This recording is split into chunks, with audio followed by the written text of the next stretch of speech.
This is the Sunday stream opening song because the other song is copyrighted. La la la la la la la la la la la. Oh look, here comes Dog Cat Fox. Hi, Sky. Good morning, everyone, and welcome to the Sunday stream. The stream I do on Sundays because Sunday is the day to stream on Sundays. Hope you're all doing well on this beautiful Sunday morning. It's actually quite nice out until it's going to get ridiculously hot later and be ridiculously uncomfortable. But hey, I'll take what I can get while it lasts, I suppose. Hope you're all doing well on this beautiful Sunday morning. We got several stories. One that is just making the rounds all over the place the last 24 hours. The headline has been posted on Twitter over and over and over again. And so I thought, hey, let's read that article first. Wasn't in the plans when I originally set up this stream, but hey, I'm spontaneous, agile, nimble, dexterous, something. I don't know. Anyway, who's joining me on this beautiful Sunday morning? Let's see, who do we got here? Advocaz Diaboli, good morning. Old Guy Gamer, good morning to you. And thank you, Old Guy, for sharing out the stream on the Twitters, or X, as we know it now. Keeverdam, good morning to you. And thank you, Keeverdam, for, as always, providing us the links to the GoFundMes and fundraisers for our friends AJ, Ron Harushin, Natalie, and Angela Arriaga. If you guys can take a look at those and donate if you are able, or if not, please do share those out on social media. Every little bit helps.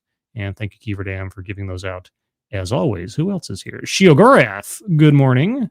Derek LaRue. Derek, thank you so much, as always, for your continued amazing generosity and support. Very much appreciate it. Hope you're having a good Sunday and hope you enjoy the show.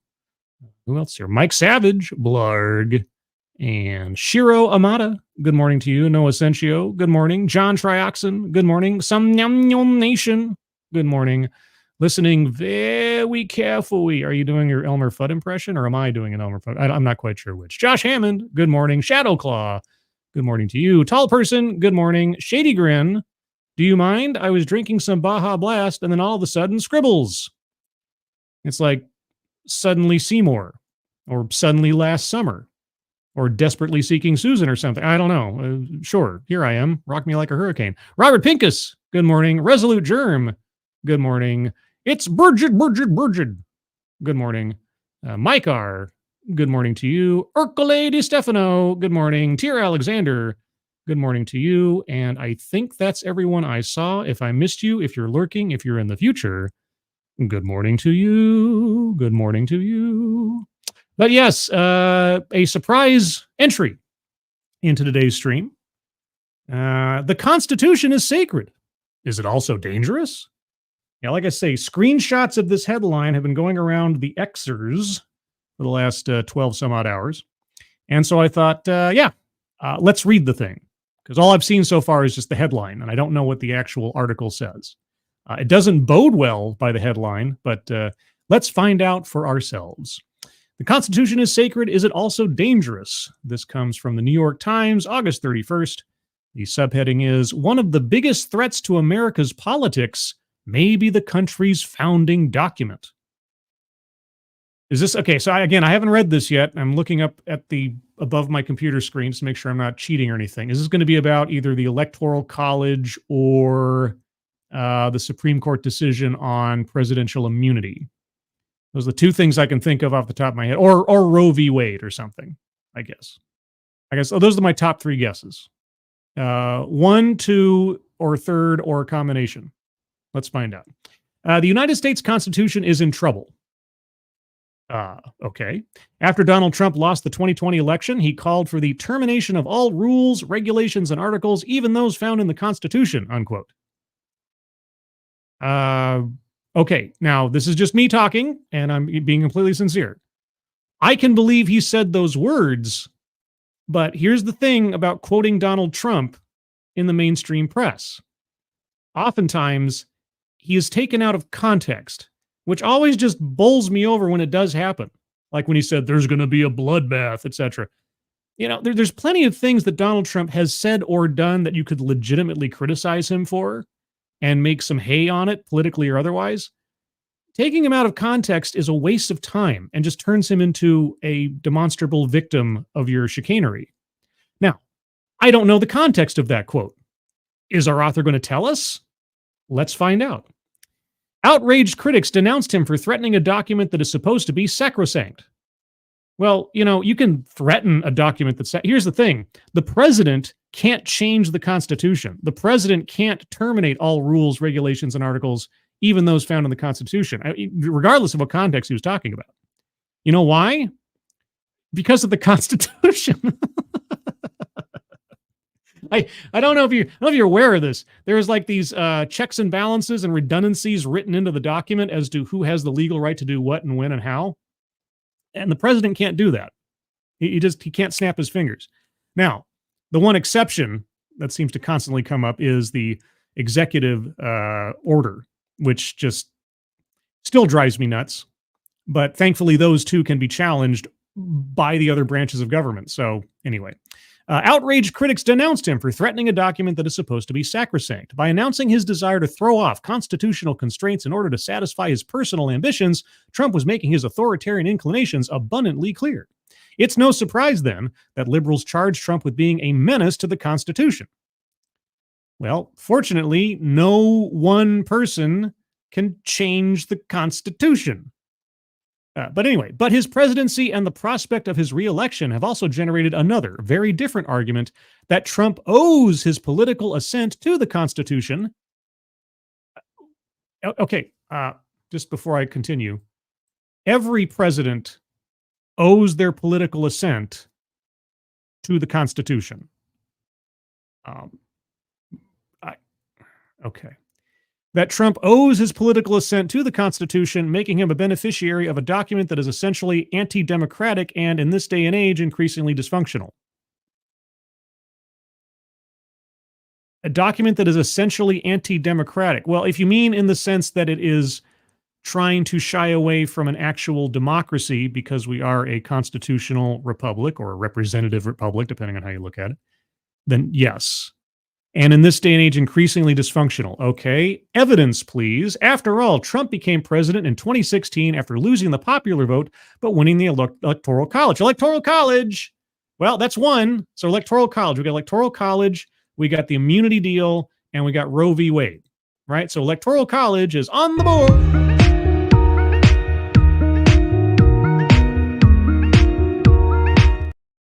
All right, so tell us about the Electoral College. He appointed 3 justices to the Supreme Court. By the way, the author's listing off the articles of the Constitution that these apply to. Okay, so losing the popular vote but winning the Electoral College, Article 2. He appointed 3 justices to the Supreme Court, Article 3, 2 of whom were confirmed by senators representing just 44% of the population, Article 1. Those 3 justices helped him overturn Roe v. Wade. What do you know?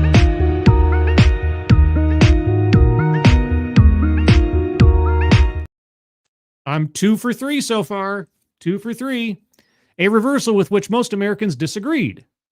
The eminent legal scholar Erwin Chemerinsky, I don't know if I'm pronouncing that correctly, apologies if I'm not, worried about opinion polls showing, quote, a dramatic loss of faith in democracy, unquote, writes in his new book, No Democracy Lasts Forever. Quote, it is important for Americans to see that these failures stem from the Constitution itself, unquote. So let me get this straight. In the balancing act to avoid a direct democracy, Donald Trump won the Electoral College vote, but not the popular vote, which of course has never happened before and is not actually the entire purpose of having the Electoral College in the first place, to give each state a certain level of power regardless of its population, because each state is a sovereign entity of its own within the United States.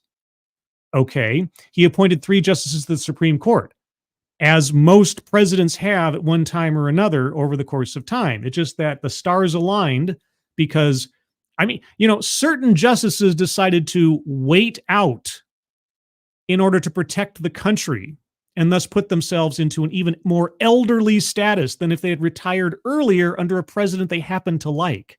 But that was their choice. And so Trump got to pick 3, which doesn't happen very often for presidents. And it's completely legal. And you know that if the same set of circumstances had befallen a Hillary Clinton presidency, she would have done the same thing. And she would have selected or appointed Supreme Court justices that were for Roe v. Wade. And then those 3 justices overturned Roe v. Wade. Now, notice that she doesn't, our author doesn't cite a article there about the 3 justices helped overturn Roe v. Wade. And by the way, helped overturn Roe v. Wade, not all by themselves, because it's still a majority decision on the court. But anyway, yes, the failures stem from the failures. Okay, so you not getting your way. Donald Trump becomes president. Donald Trump has the opportunity to appoint 3 Supreme Court justices, which is not an often occurrence for presidents. And those 3 Supreme Court justices overturned or helped to overturn Roe v. Wade, a decision that 44% of the population agrees with. Well, I don't know what to tell you. Them's the breaks. So you not getting your way means the Constitution has failed. This is sounding more and more like sore loser syndrome, but let's continue. Back in 2018, Chemerinsky, the dean of Berkeley's law school, Berkeley? Oh, at least it wasn't Stanford, still seemed to place considerable faith in the Constitution, pleading with fellow progressives in his book, We the People, quote, not to turn their back on the Constitution and the courts, unquote. All right, so in 2018, after Trump was elected, he still had faith in the Constitution. Okay, but then as circumstances and events turned against his personal whim, now the Constitution is broken. Okay. By contrast, no democracy lasts forever is markedly pessimistic. You don't say. Asserting that the Constitution, which is famously difficult to amend, yes. And why is that? And how is that? Has put the country, quote, in grave danger, unquote.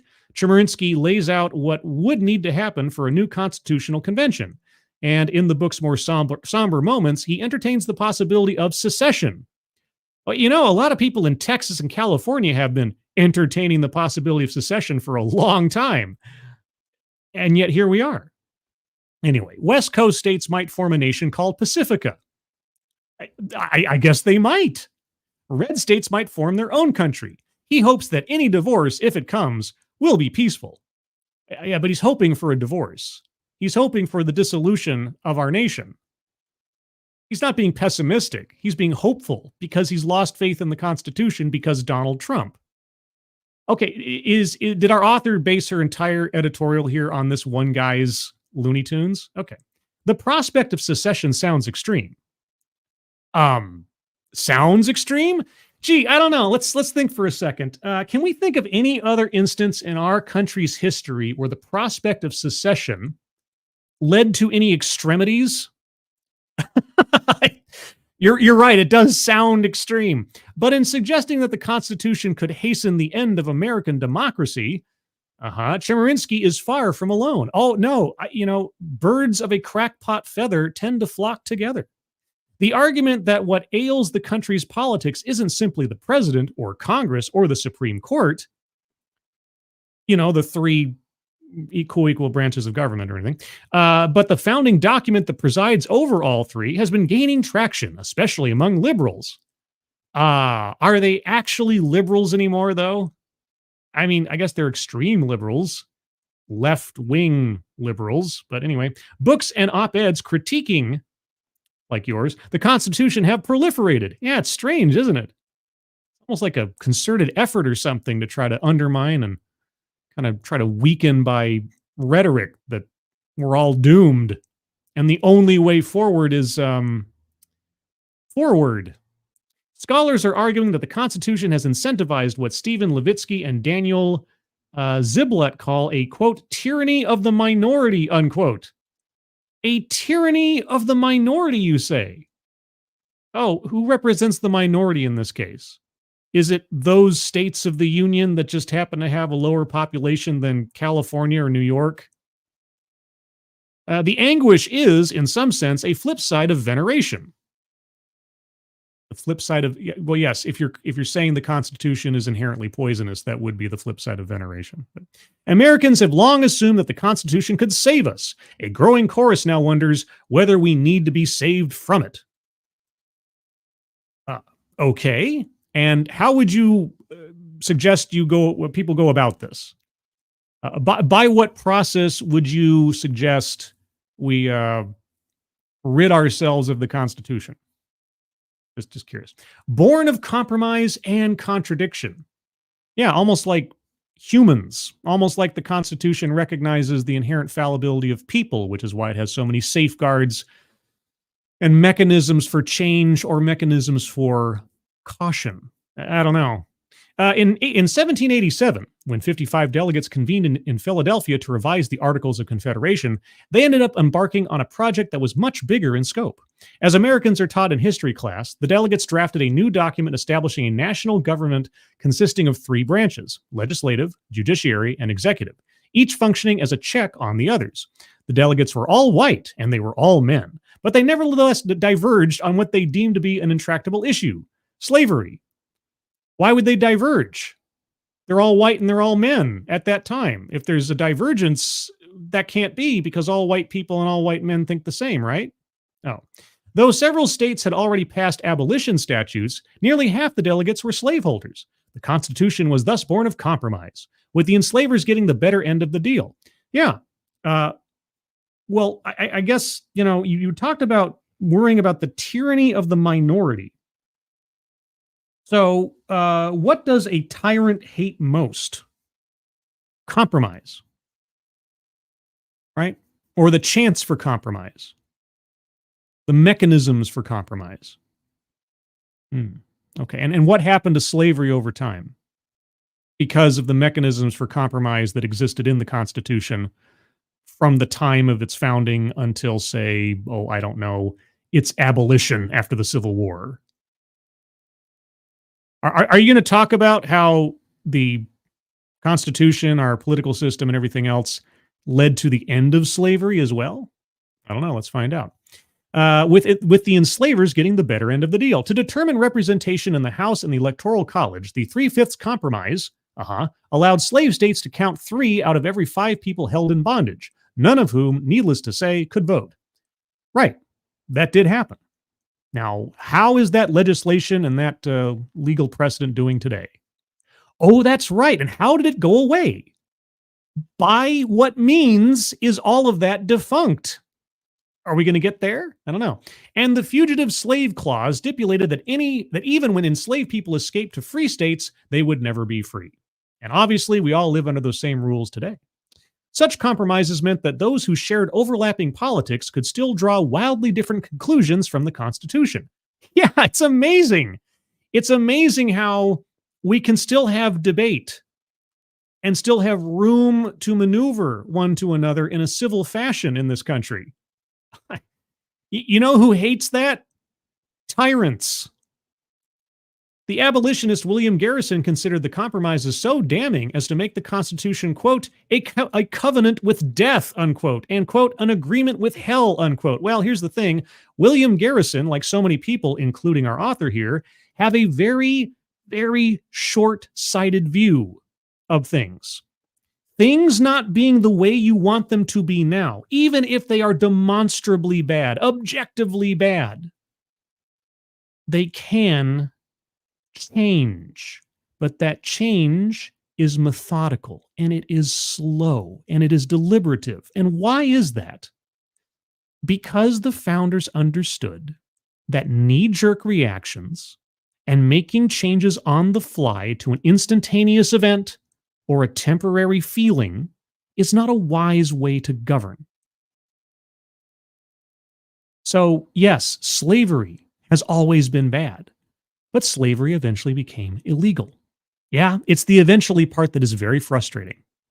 Same thing for civil rights, same thing for same-sex marriage, same thing for legalization of pot. On and on and on. Think of whatever it is that you think should happen and maybe is objectively a good or wise or smart thing to do. Maybe it will happen. The possibility exists. It might not happen right now for you, and you can stamp your feet and everything and say, the Constitution isn't giving me what I want right now. I don't want it right now. The Constitution is not about instant gratification. I don't know what to tell you. You know who likes instant gratification all the time, when they want it, how they want it? Tyrants. But I digress. But Frederick Douglass maintained the opposite, that slavery in the United States could only be upheld, quote, by claiming that the Constitution does not mean what it says, unquote. As the historian James Oakes put it, Douglass shared Abraham Lincoln's view, recognizing in the Constitution, quote, the promise of universal freedom, unquote. Yes, and promises in this case are sometimes long in being fulfilled. But there's a reason. It's a frustrating reason sometimes, but there's a reason. A, quote, promise of universal freedom, unquote, yes, but also instructions on how to thwart it. There's a glaring discrepancy between the soaring words in the Constitution's preamble, a call to we the people, that is, quote, a seemingly ringing endorsement for popular governance, unquote, as Terminsky puts it, and the distrust of democracy embedded in the rest of the document, reflecting the framers' inability to conceive of a future when women and black people would have a right to vote. But they do. They do. That same Constitution led to that occurring. Do you understand what the compromise was in order to get everybody on board? Sacrifices had to be made at that time, but the Constitution was seeded with the mechanisms for change. Do you even, I'm not a constitutional scholar, all right? I am not any kind of great academic. There are people in the chat who can probably argue this far more eloquently than I can. But how can our author not recognize the reality we live in now? Were things bad in the olden days? Yeah. Have they improved? Is anything you're complaining about that was true at the time of the framers still in place today? If the answer is no, how can that be? If the Constitution is so flawed and poisonous that it would allow for these terrible things to occur, how have these terrible things been reversed under the Constitution? The legacy of this history is a stubborn ambivalence. Is the Constitution supposed to be a guarantor of human equality? Or for a society with a profoundly inegalitarian origin story, is the lofty principle just hypocritical cover? I don't know, lady. How is it that you have the right to vote in this country today? Huh? How is it that you have a legal recourse for unequal treatment in the workplace? How is it that this is possible? How are you able to write this op-ed and have it published in the New York Times for everyone to read without someone stepping all over your ability to do so? I don't know. I guess it's a mystery to me. Originalism and its discontents. You might think I'm foolish. You might think that such disputes would have been laid to rest by a bloody civil war and the Reconstruction Amendments, which outlawed slavery and granted all men the right to vote regardless of race. Well, it sure was a start, wasn't it? Oh, was it perfect? You're right. It wasn't perfect at that time. Golly. And of course, nothing happened in the interceding years between then and now to improve things, in order to form a more perfect union in a slow, deliberative process. Anyway, not to mention that the Constitution continued to change in the century after. Senators were to be directly elected. Women were granted the right to vote. So now you're arguing against your own complaint. Keep going. But in the last 50 years, the Constitution has appeared frozen in amber. The last major amendment in 1971 lowered the voting age to 18. In reaction to landmark decisions prohibiting segregation and bans on interracial marriage, conservative legal scholars began to champion judicial interpretations that rested on the framers' intentions 200 years before. Well, yes, there are some who go straight back to the verbiage of the original drafts to try to see what were the founders' intentions. That's why we have the Supreme Court to interpret the Constitution as it is. Changing the Constitution is up to the legislature. Do you understand this whole balance of things yet? I don't know. Originalists, such as these scholars call themselves, say that they are simply reacting to decades of overreach by activist judges. Well, it's possible. I mean, if you implement a Supreme Court decision that does not actually become law because the Supreme Court doesn't pass laws, but is treated like a law and used effectively as a law, even though it isn't, but is simply a legal precedent that then other people decide. I mean, Is there no risk of an activist judge? Is there no risk of a judge or judges overstepping their bounds or being allowed to overstep their bounds? I mean, the whole point of the three branches is to be a check on one another, which means that if one goes past the point of where they're supposed to, one or the other two are supposed to pull them back. Right? Liberal critics counter that interpreting the law according to what the founders supposedly wanted amounts to an end run around protecting and promoting a multiracial democracy. Oh, what does skin color have to do with fairness? What does skin color have to do with fair governance? How does skin color determine the nature of fair governance? I'm going to take democracy in the interpretation in the broadest terms. I don't know. The attorney and columnist Madiba K. Denny argues that originalists' canny use of apolitical language ensnares liberals into treating originalism as coherent jurisprudence, even when it functions more like an ideology. Far from encouraging judicial restraint, she writes in The Originalism Trap, originalism is much more effective in, quote, restraining judges from doing good things, unquote. Good? As defined by who? Doing good things. Again, we're not here for knee-jerk reactions. It's a deliberative process, right? The Supreme Court interprets the law as written. If you think that a Supreme Court decision somehow sets a precedent that goes against the wishes of the people, guess what? The Supreme Court is bound by the word of the Constitution, the word of federal law. So if you want to constrain the Supreme Court on a particular issue, who do you go to? Because if they're bound by the Constitution, and the Supreme Court can't change the Constitution, can't change federal law, but the only branch that can is the legislative branch, well, then you go to the legislative branch, and if they change the law and codify something into law, like, say, I don't know, Roe versus Wade, well, then the Supreme Court doesn't really have a way to go end run around Roe versus Wade because it's been changed and codified into law. So, am I missing something here? It may be a measure of the current crisis that even the conservative scholar Yuval Levin doesn't think originalism can remedy our constitutional woes. You mean your complaints of the moment? I'm not hearing any constitutional woes. I'm hearing complaints of the moment.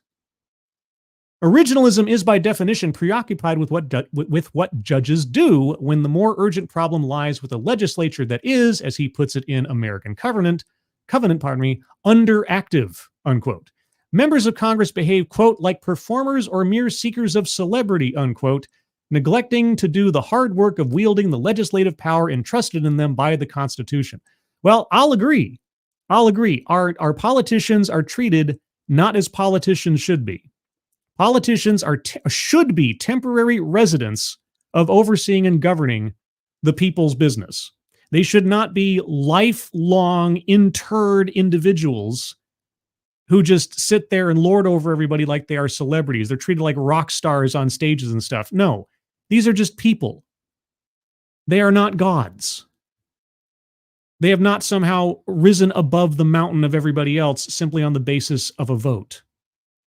They should not be treated that way, and they should not be allowed, as far as I'm concerned, to be fed to see themselves that way. But this is the world we live in. Could it change? Yes. Why is that? The Constitution. To anyone who thinks that the Constitution has been tearing us apart, you're tearing me apart, Lisa. Levin insists that it can bring us together. You don't say. Well, wait. Is it one or the other? He argues that precisely because the Constitution was a, quote, product of grudging and gradual compromise, it is especially valuable in our fractious times. The requirement of supermajorities, which entails, quote, frustrating narrow majorities, unquote, is, he says, a good thing. Members of Congress are supposed to build coalitions which, quote, tends to make partisans more tolerant and more tolerable, unquote, towards your preferred ends. It does? Okay, thank you, author. A lot of people looking at Congress today would be hard-pressed to find a glimmer of the tolerance Levin so genially prescribes. Well, I guess it depends on what you define as tolerance, doesn't it? Even he has to admit that Congress, quote, looks dysfunctional from every angle, unquote. But Levin's serene insistence that political frustration is healthy instead of corrosive may have something to do with the fact that the Constitution's, quote, patchwork of compromises, unquote, happens to align with his own brand of cautious conservatism. He says that presidential candidates should vie for voters in, quote, the most competitive states, which tend to fall near the ideological middle, unquote, because it, quote, is good for both national unity and the competitiveness of our politics, unquote. Yeah, presidential candidates focusing their attention on swing states is a thing that never happens. What? He singles out for praise, quote, the peculiar institution of the Electoral College, unquote. Peculiar. Why is it peculiar?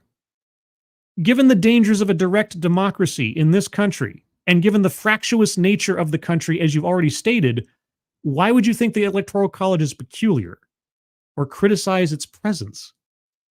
The consequences of Constitution worship. Oh, okay. Well, here's the thing.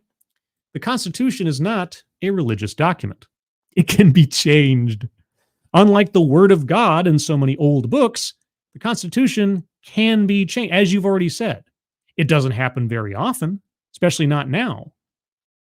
You have to come up with something pretty major to put a constitutional amendment in there. In fact, the next constitutional amendment I think should happen is the Equal Rights Amendment, the ERA. You know, that under law, no one shall be discriminated against on the basis of sex. Ta-da! So look forward to women being drafted into the service and all those other things. And also fathers in family cases having equal footing with mothers when it comes to custody battles and things. It'll be great. The Electoral College, of course, is one of the bargains the framers made in order to reassure the slave states that they could keep their own peculiar institution. Right, the Electoral College is for slavery, everyone. That's what it's there for. And look how well of a job it has done in preserving the institution of slavery over time, because that really was its only function. Abolishing the Electoral College has become a popular refrain among liberals, something that the legal scholar Aziz Rana counts as one of the procedural specifics that consume discussions about constitutional reform. In his bold new book, quote, The Constitutional Bind, unquote, Rana argues against this tendency to, quote, take our problematic system as a given and then struggle to patch especially egregious leaks, unquote. Instead of focusing on patchwork measures, he encourages us to think more expansively. Okay, how so? The bind he describes is familiar, if untenable. Americans who are justifiably disenchanted with the Constitution still cling to it in times of duress. Quote, these defenses implicitly suggest that Americans can only effectively protect their bedrock liberties from demagogues by redoubling their commitment to the text, unquote. Yes, because the text, when followed, protects from demagogues. A president can only be in office for a total of 8 years. The president does not have total power over everything, unless, politicians constantly cede their own authority to the president, which happens from time to time, but that's people not following the rules. Anyway, quote, Constitution worship, unquote, is so habitual that it's tempting to assume the veneration was baked into our politics from the very beginning. Well, I mean, the Constitution does set us apart quite cleanly from many, many, many, many other countries in the world, even Western countries. So, yeah, our Constitution's pretty cool. And, there's a whole lot of countries who have modeled their own off of ours. So it's not just venerated by us after a fashion, but anyway, but Rana situates it historically, showing how it flourished in the 20th century alongside the country's global ambitions. Even as the United States pursued imperial projects in places like the Philippines and tolerated racial terror in the Jim Crow South, the Constitution was offered as proof that the country was profoundly committed to liberty and equality, that, quote, its interests are coterminous with the world's interests, unquote. And where's Jim Crow South now? Where is Jim Crow South now, and why did it go away? might I ask? Originalism has gathered strength by tapping into this reverence, deploying the authority of the framers in order to pass off originalist interpretation as the epitome of restraint and objectivity. Rana notes that originalism has allowed conservatives to undermine progressive policies while using the soothing language of constitutionalism. Okay, well, let me ask, on the flip side, have progressives at all tried to, do some finagling with the Constitution to get their way on the other side that would kind of go against the whole purpose of? Has that ever happened before? I mean, has there? I don't know. Has there ever been a Democratic president, a ostensibly liberal president, who has I don't know, made effectively a tyrannical fiat that imposed a new law onto the country without going through congressional approval? Has that ever happened before within recent memory? To get a liberal's way rather than a conservative's way. Not to say that conservatives haven't used executive orders either. George W. Bush did often. Donald Trump did as well. I don't like executive orders. I think presidential fiats are kind of antithetical to the whole idea of a co-equal branches of government. But I digress. According to this line of argument, the damages of Constitution worship extend to the structure of the political system itself. National politics gets increasingly funneled through the judiciary with control of the courts, especially the Supreme Court. Yes, that would be included in the judiciary. Becoming a way to consolidate power regardless of what the majority of people want. Okay, no, it's not regardless of what the majority... Okay. Again, if you want to constrain the Supreme Court, you have to change the law. And how do you change the law? Through the legislative branch. And how is the legislative branch constructed? Through the people's vote. If the people want something to be changed, they have the ability to put people into office in the legislative branch to change the law and thus constrains the Supreme Court. I don't know what to tell you. This is... Okay, anyway, moving on. This disempowerment of majorities, combined with the political gridlock and institutional paralysis outside the judiciary, fuels popular disaffection. Then become a more effective voter. I don't know what to tell you.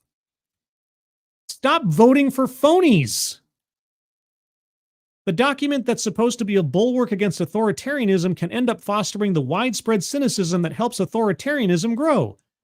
Really? Okay, then what we need is a more informed electorate. And we need, heaven forfend, a more objective press.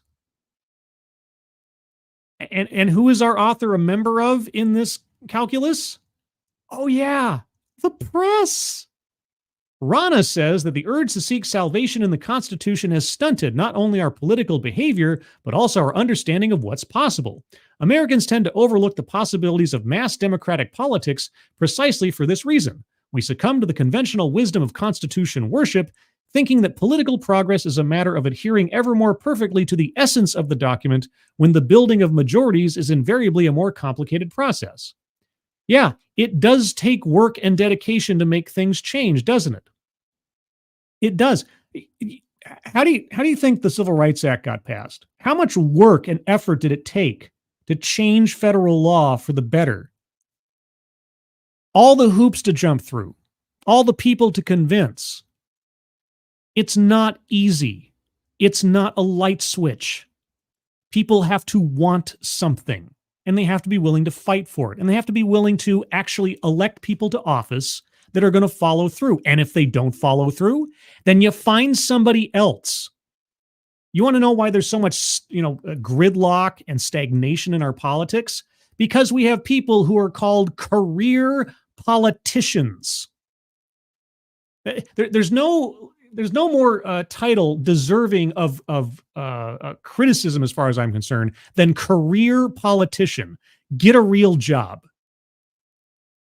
Get a real job first. And then quit after your term is up and let somebody else come in. Anyway, I I digress. But such complications are often why we have held fast to the Constitution. Okay, for a long time it offered a shared language when we couldn't agree on much else.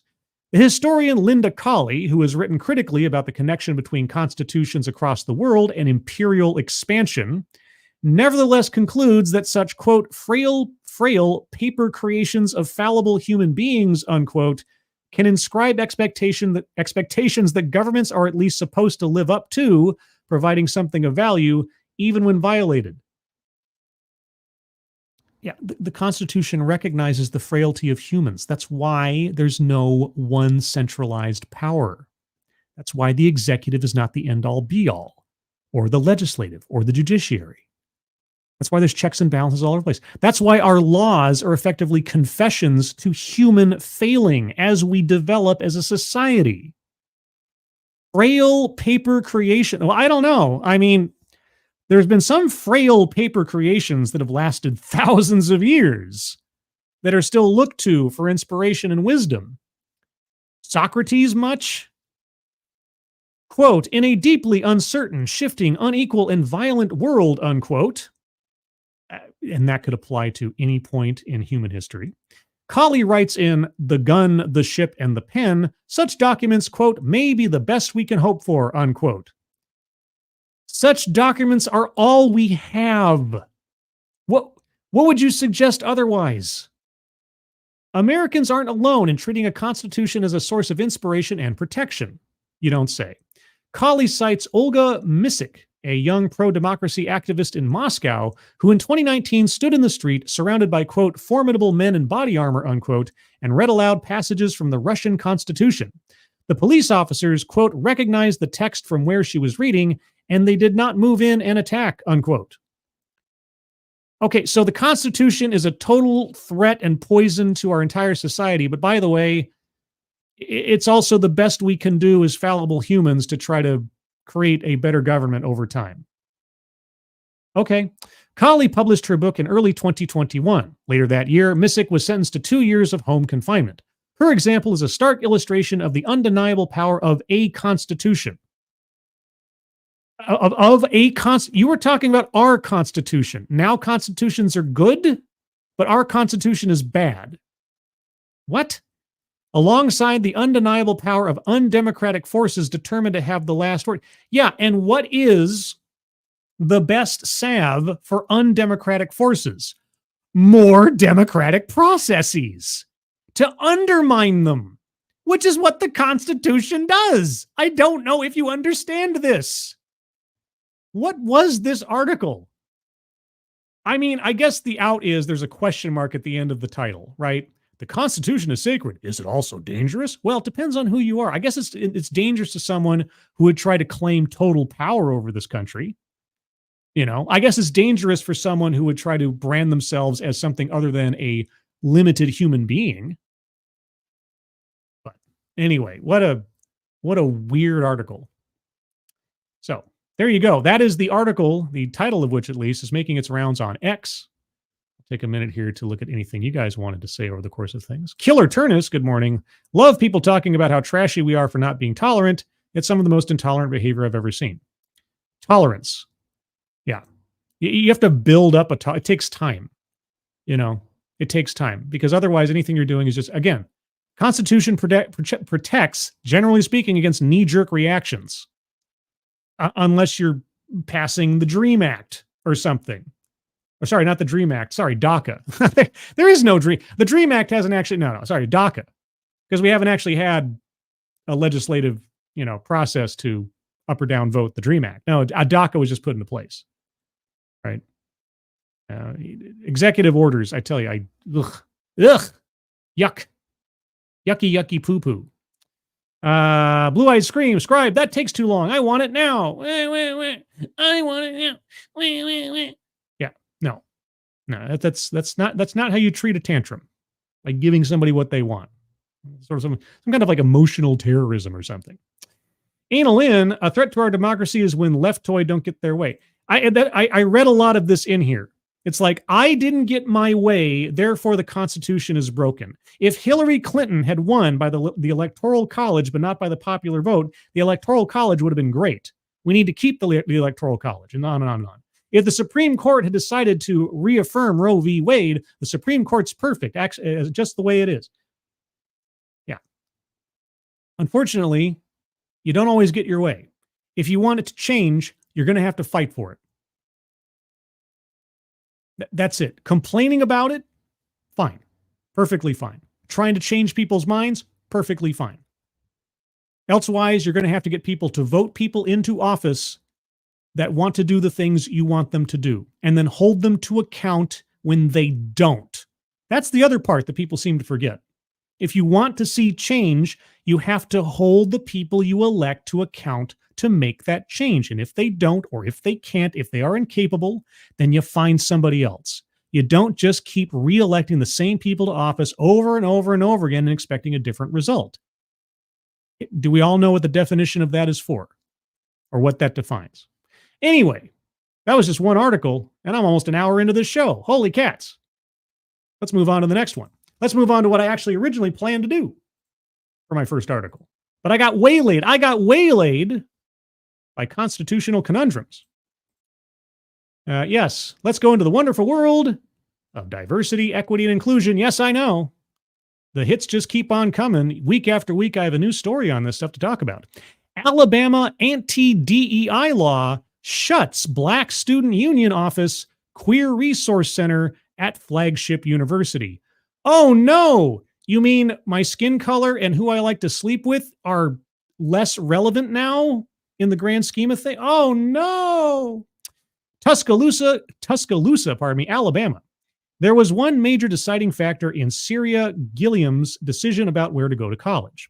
When she toured the University of Alabama's flagship campus in Tuscaloosa, I'm not an Alabamian, apologize to those of you who are. Her guide took her to the Black Student Union office on the first floor of the Student Center. Why? Why? Gilliam said there were Black students there offering resources for trips to and from the airport, as well as hair salons in Tuscaloosa that could style Black hair, and insights about what it was like to live at a predominantly white institution.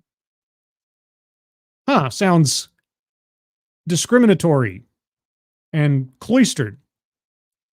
Gilliam said that the Black Student Union's viable presence on campus was one of the main reasons that her parents let her go to a school a 9-hour drive away in an unfamiliar state.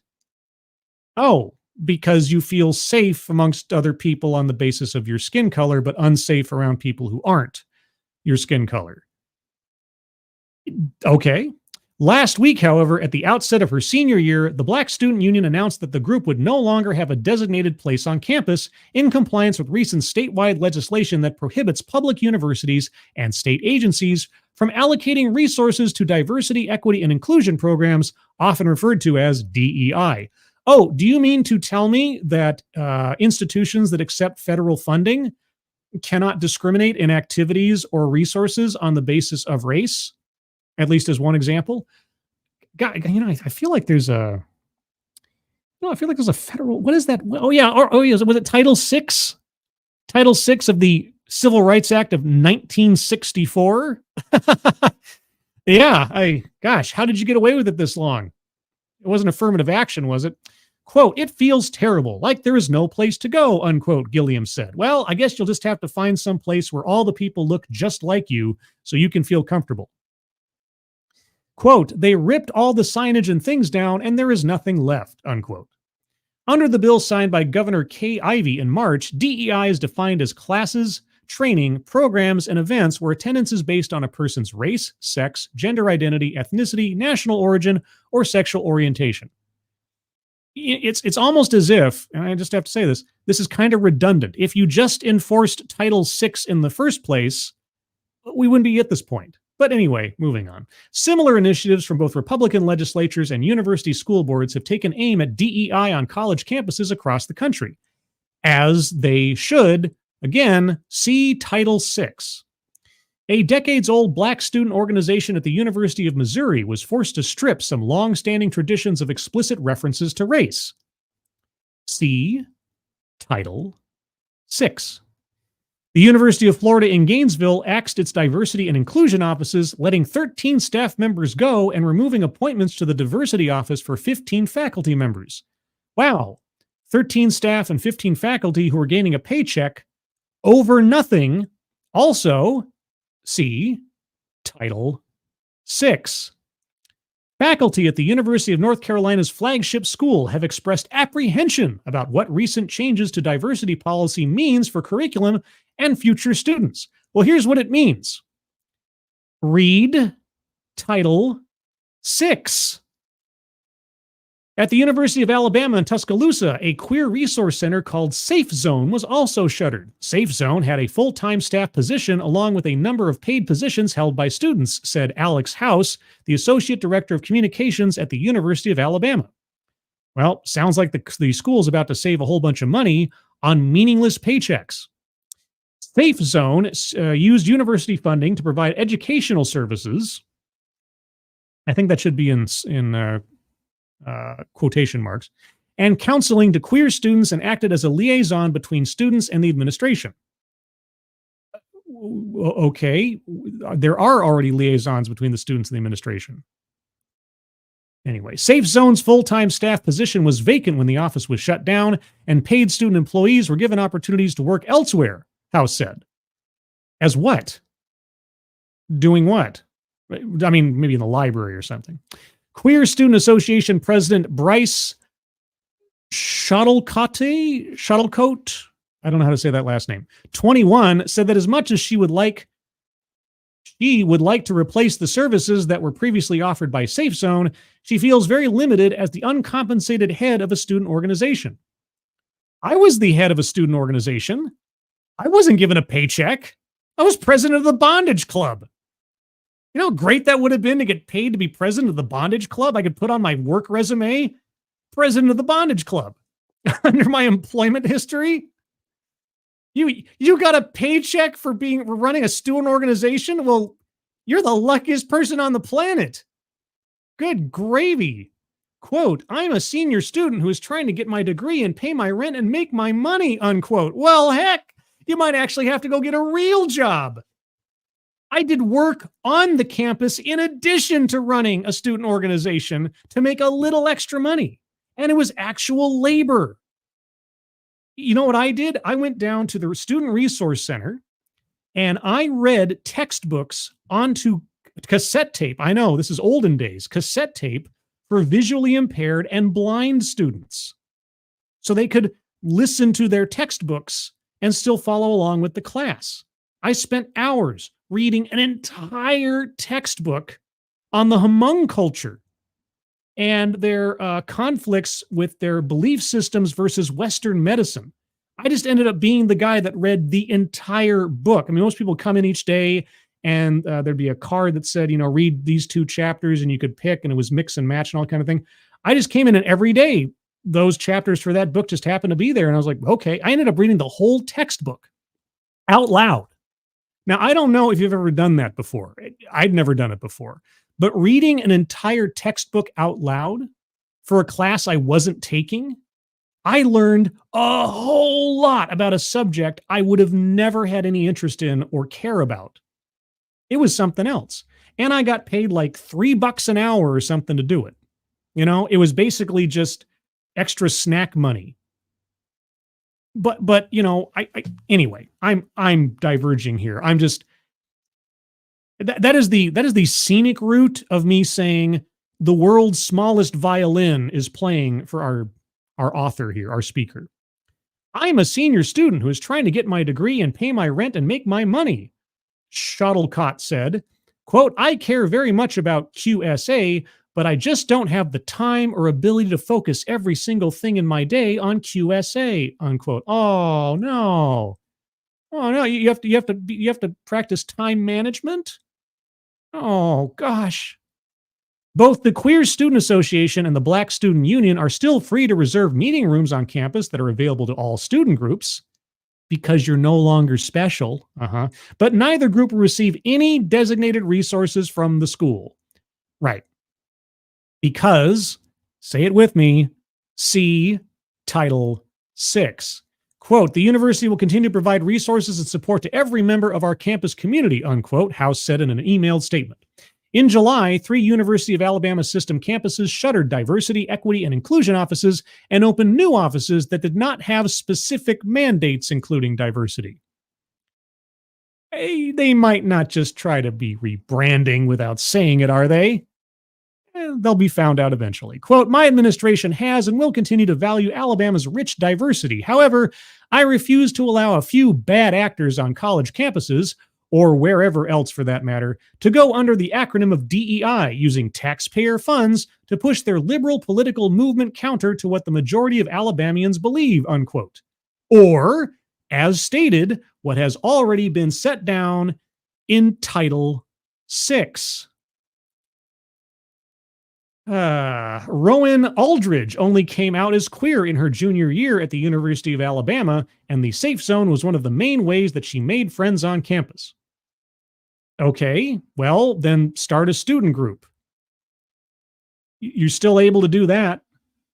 He said that although a lot of the anti-DEI bill initially seemed only symbolic, the loss of the safe zone had an immediate effect on how she navigates campus.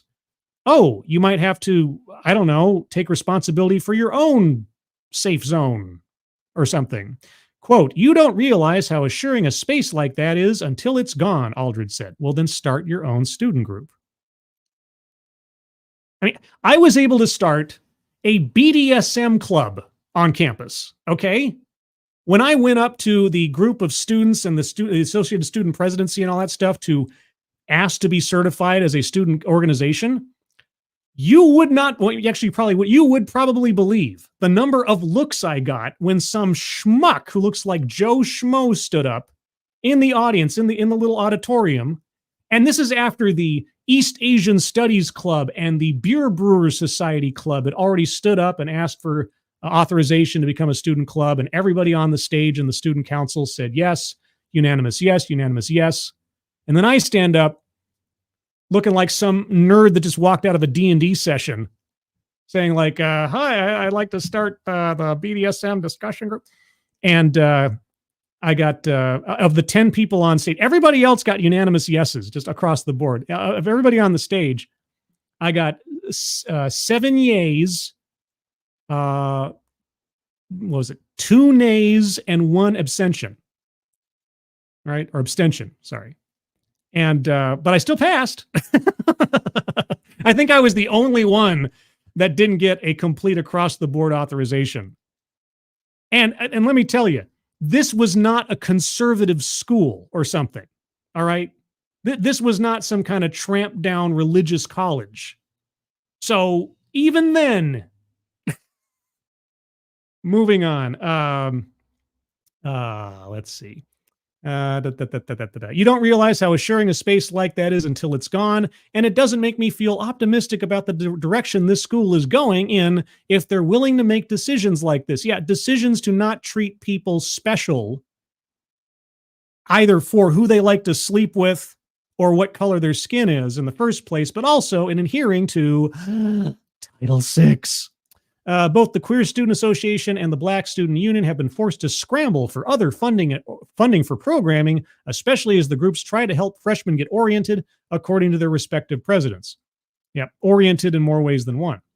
Queer Student Association President Shuttlecott said that the only silver lining to the bill has been the outpouring of support from advocacy groups like the local chapter of the Human Rights Council and Central Alabama Pride.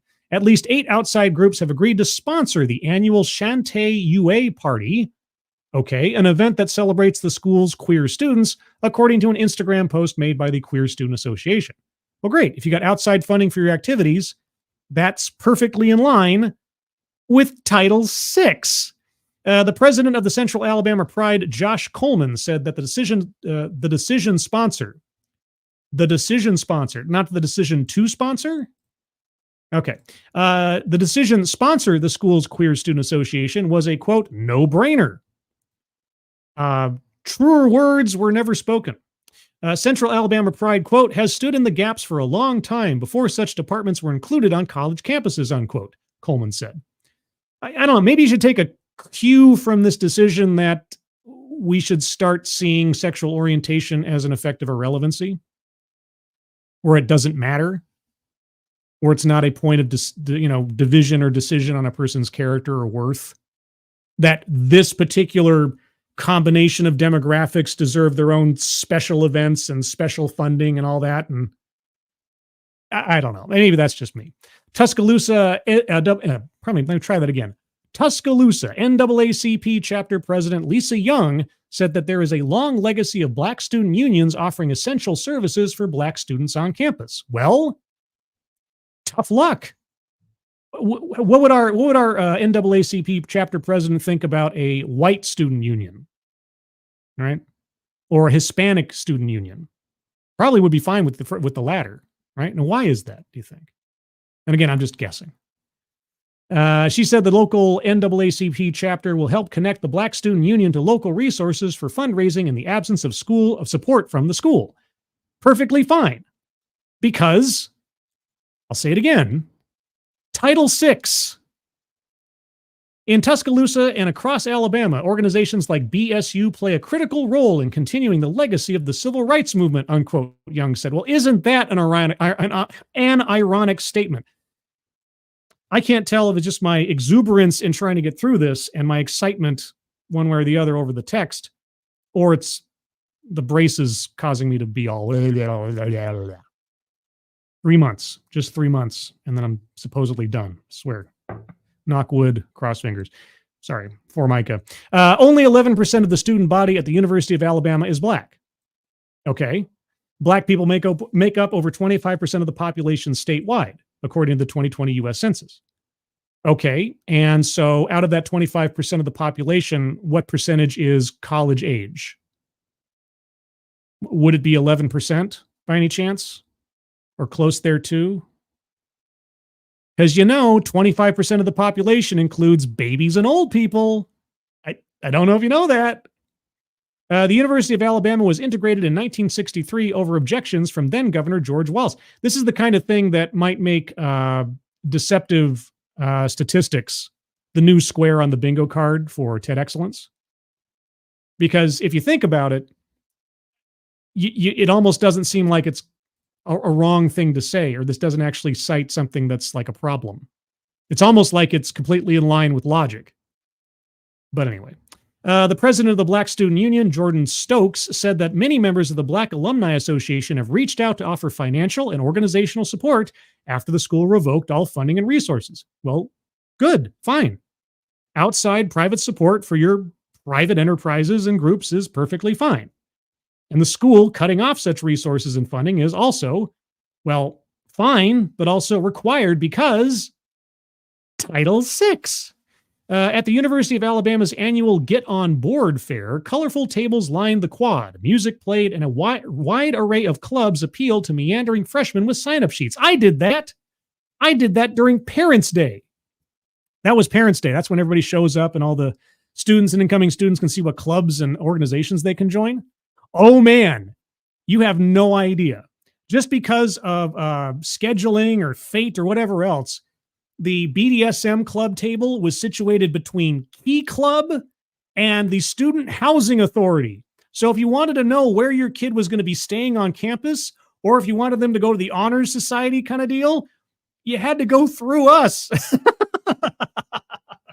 It was great. Everybody came by. Everybody stopped for a second looking like, what is this? Oh. And there was this one incident. I tell you, it was hilarious. We had, so we're sitting there, right, with our pamphlets out, our little brochures and things, and our sign, and some relatively publicly safe implements on the table just for display purposes. Nothing like you'd see today in some kind of like LGBTQ table or something. And we had this family walk by. It was a mother, a father, and I think a son. Doesn't really matter. Anyway, they walked by, and as soon as they kind of recognized what it was, they all kind of like had either looks of shock or confusion on their faces, and they kind of walked on by kind of slowly. And then about 15 minutes later, the dad of the family walked back by, looked around a second, grabbed a brochure, and walked off. And I was like, it was great. It was great. Man, that was something else. Those were the days. Anyway, let's see. Stokes and other Black student union members set up the table for the group. She said that there were so many new students signing up that her system crashed. Stokes and the rest of the Black student union board members assured Black freshmen that there would still be resources for them despite the absence of a designated space. Yeah, a designated space for Black people on campus. Golly, let's go back to those days, shall we? Quote, even though we did lose our space, we want to say it does not define us. Oh, what does define you? What is the lowest common denominator that defines you? It just means that we're going to have to work harder as a community, Stokes said. Quote, I don't think a lot of people really understand or know how much the BSU office meant to so many students. Well, I'm sure that a white student union would mean a lot to racial supremacists too. I'm just guessing. And how many relationships formed and how many people went through the university and went on to graduate, she said. I don't think the lawmakers really understand that. Well, I'll tell you what, take it up with Title VI of the Civil Rights Act of 1964 and all the people who risked their lives and or lost them to make that legislation a reality. Take that to your Black student union for discussion at some point, would you? That'd be nice. Anyway, there's that article. Let's see. Let me scroll up here a little bit. Josh Hammond, Scribbles isn't a BDSM? Golly, gee, I know. It's a shocking thing. Or could be, depending on what implement you're using. Stay away from the violet wand if you don't like that kind of thing. Yeah, I have a whole secondary channel that started out as sort of just essays or spoken word essays on the subject. If you want to look that up, it's called Non-Author Dark. It's like the opposite of Scribe Light. Non-author being all one word. Non-Author Dark. You can probably still find it. Yeah, the earliest videos on there are my discussions of the subject. I'll just say it like that. Tier Alexander, when I got my writing club officialized, I had to go before one of our members who was the student body president. Yep, that's what I had to do too.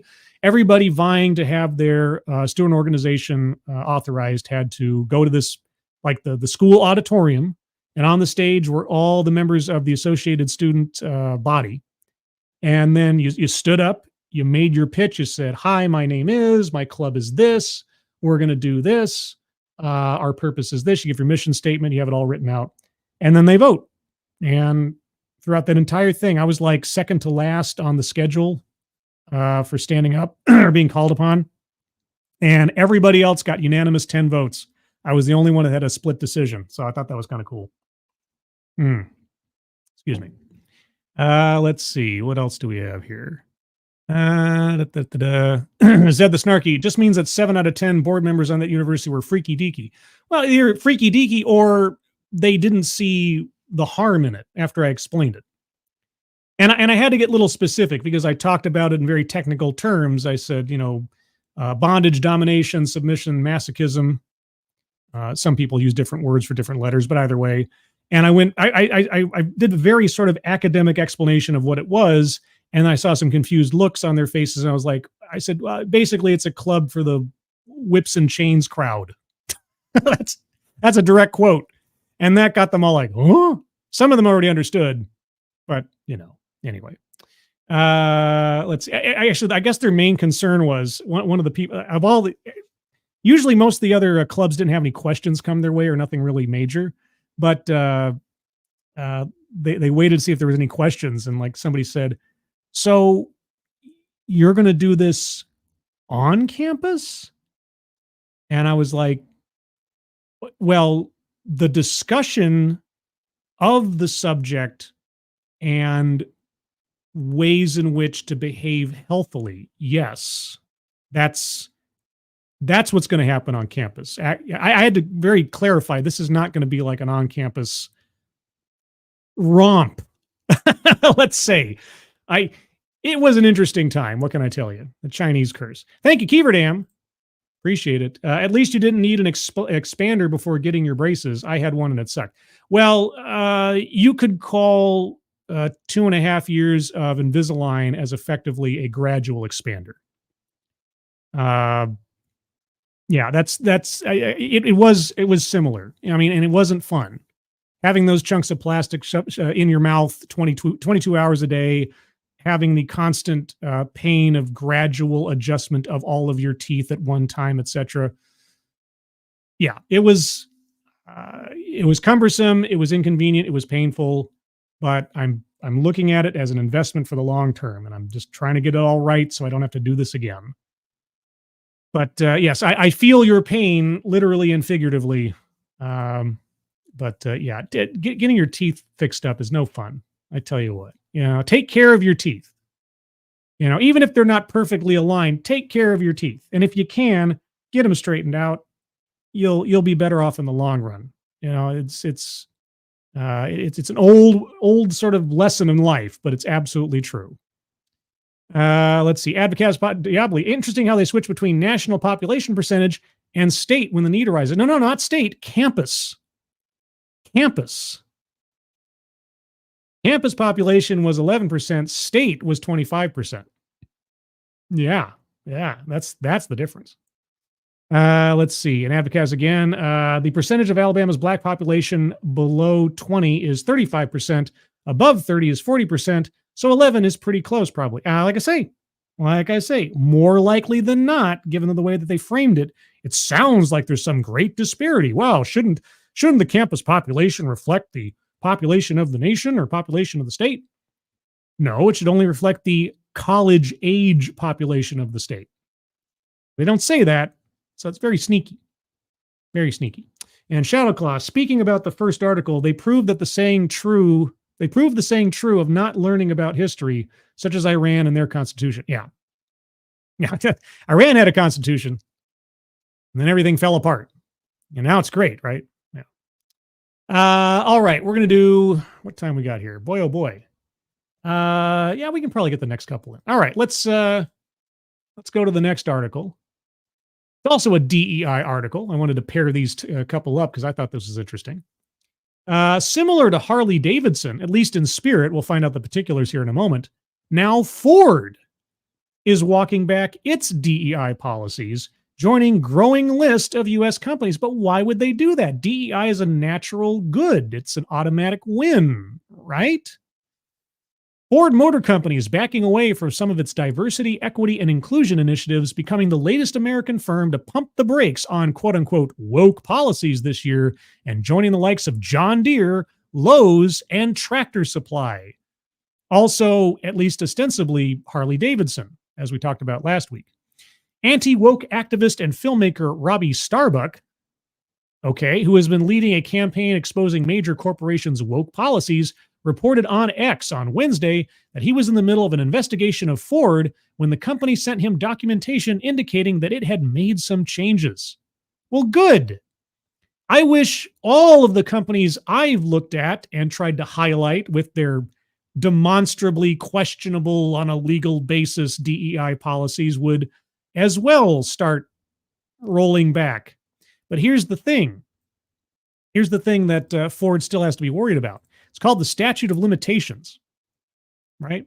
And I've said this, I don't know how many times before. If you've been running a DEI program in your company and your company representatives have made statements such that would indicate that your employment practices follow anything near to a quota system based on race or gender or orientation, etc., that means for as long as your program was in place, even if you cut it off at some point, that means that every single employment decision made during that time can be brought under question for workplace discrimination under Title VII.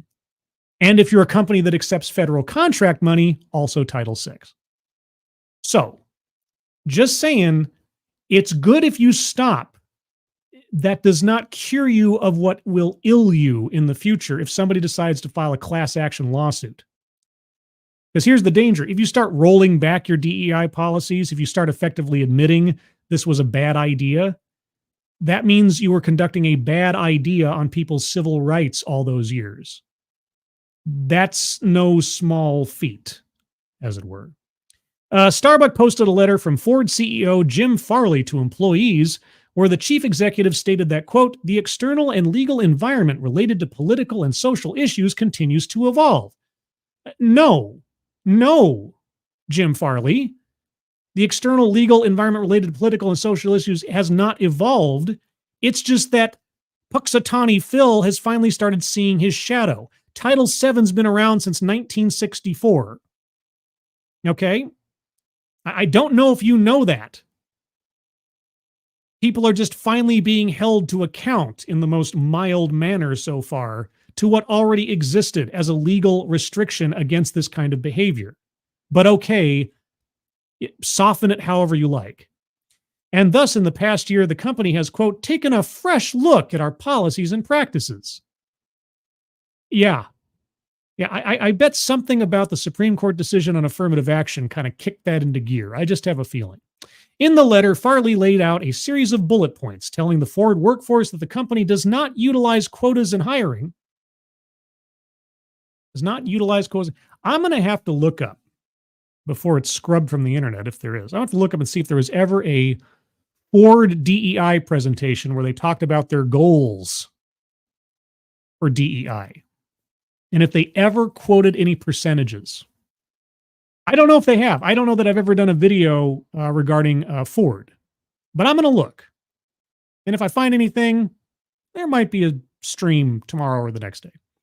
And saying that it prioritizes its resources for business purposes, quote, versus publicly commenting on the many polarizing issues of the day, unquote. That says nothing about anything. Either you've been breaking the law this whole time or you haven't.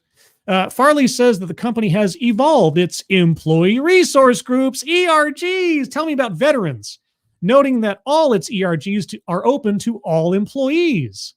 Well, what are Ford's ERGs? What are Ford's ERGs based around? Let's do a quick Google search off to the side. Ford Corporation Employee Resource Groups. Okay, what are they? Diversity, equity, and inclusion. Boy, I better archive this page. I better archive this page. Women of Ford. Wait, where's the rest of wait. That's your own, the only ERG listed here is Women of Ford. Women of Ford, and it's open to, okay. Yeah, I better start archiving these pages.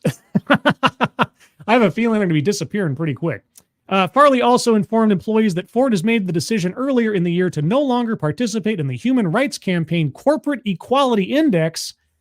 That's the same thing that Harley-Davidson was doing, which is an annual survey and report used to gauge, quote, policies, practices, and benefits pertinent to lesbian, gay, bisexual, transgender, and queer employees, unquote, excluding anyone else. Ford confirmed the authenticity of the letter to Fox Business when reached for comment and said in a statement, quote, the communication to our global employees speaks for itself. We have nothing further to add. The Human Rights Campaign, which is one of the largest and most progressive nonprofits in the country, condemned Ford's move in a statement posted to its website on Wednesday. Quote, today Ford Motor Company abandoned its commitment to hundreds of thousands of employees by cowering to internet troll Robbie Starbuck. No, by adhering to Title VII of the Civil Rights Act of 1964. But that aside, and signaling that inclusion and other core values are no longer a priority in the workplace, unquote, HRC President Kelly Robinson said in the statement. Robinson added, in part, quote, after decades of commitment to inclusion and top ratings on the HRC Foundation Corporate Equality Index, the Bloomberg Gender Equality Index, Disability IN's Disability Equality Index, as well as their long-standing philanthropic record funding scholarships for Hispanic students, the Human Rights Campaign could not be more disappointed to see Ford Motor Company shirking its responsibility to its employees, consumers, and shareholders. We are very disappointed. We're very disappointed in you. Yeah, well, I think Ford's lawyers probably saw the writing on the wall which had already been written down back in 1964. The HRC issued similar condemnations of home improvement giant Lowe's and Jack Daniels owner Brown Forman in recent days. Hey, Jack Daniels finally got on board. Yay, Jack Daniels. Oh, I almost feel bad I've been using you and Pepper Jacks all this time. I didn't know you had a robust DEI program. I guess I never looked into that. After each reportedly decided to end their participation in the surveys. HRC blames Starbucks for companies abandoning its surveys, and the anti-woke activist is taking credit. Well, he doesn't need to take credit because HRC gives him credit. You don't have to take what is actively given to you. In celebrating Farley's memo to Ford employees, Starbucks told his ex-followers, quote, "So far, you've helped me change corporate policy at Tractor Supply, John Deere, Harley-Davidson, Polaris, Indian Motorcycle, Lowe's, and now Ford." He added, quote, "We are winning, and one by one, we will bring sanity back to corporate America." Boy, I think I've heard his name before. I'm going to have to start following Robbie Starbuck. I wonder if he'd be interested in any of the videos and stuff I've done over the years. Hey, let me give you a video from HP executives. Boy, oh boy. Well, that's good. I like that. That is a kind of progress I can get behind. You know? Also, here, I'll put the link in the chat. Go take a look, take some screenshots. This might be changing even more. I wonder what it looked like in the past now. But yeah, women of Ford, our strategic priorities, leading the way, diverse workforce. Here, I'll just share this for a moment because why not? Here we go. All right, so for reference, this is the Ford Diversity, Equity, and Inclusion page currently as of September 1st on the Ford website. Ford invites us to bring our whole selves, all of our passion, inspiration, integrity, and uniqueness into the office each day. Our DEI North Star. For more than a century, Ford has been a pioneer in providing opportunity to people regardless of race, gender, ability, sexual orientation, and background. Somehow, I don't think, well, I guess it's over a century, so not the entire lifespan of the company. Anyway, we view this less with pride. What? We view this less with pride than the sober realization that we must go further to create a company where our differences are truly valued and every team member can bring their whole selves to work. Creating a culture of belonging isn't just the right thing to do, it's also the smart thing. Diversity breeds innovation. Yes, as we know, DEI breeds innovation by filtering who you hire and who you put together on the basis of their appearance and who they sleep with first and foremost. And the companies that attract the most talented and diverse workforce will succeed in our rapidly changing world. Here, you just need to edit this, Ford. Just keep that word and delete all of this and diverse. We are family. We celebrate our differences. We all belong. Unless you've been of the wrong skin color or gender or orientation in the last 7 or 8 years. Women of Ford. Behind every journey, I thought I was going to say behind every man is a woman. Behind every journey is a story just waiting to be told. Listen to the diverse experiences of this dynamic group of leaders at Ford Motor Company to hear how their passions and commitments have shaped their personal journey. Then why isn't this called Leaders of Ford? Why are you... Okay. Our strategic priorities. It is important that we embed our diversity, equity, and inclusion strategies into every part of our company to leverage our innovative workforce, compete in the marketplace, and serve the community. Diversity, equity, and inclusion is a collaborative effort across our entire enterprise. Here are just a few examples. Leading the way. People leaders at all levels are instrumental in creating a culture of belonging where all employees can thrive by bringing their authentic selves to work. Inclusive leaders embrace courageous dialogue. You mean courageous conversations? I think they said courageous dialogue to avoid giving Glenn Singleton a paycheck. Seek to understand and serve as allies, mentors, and sponsors to create a positive employee experience for all team members. Diverse workforce. Embracing a diverse workforce is a business imperative and key enabler to delivering the plan. The plan?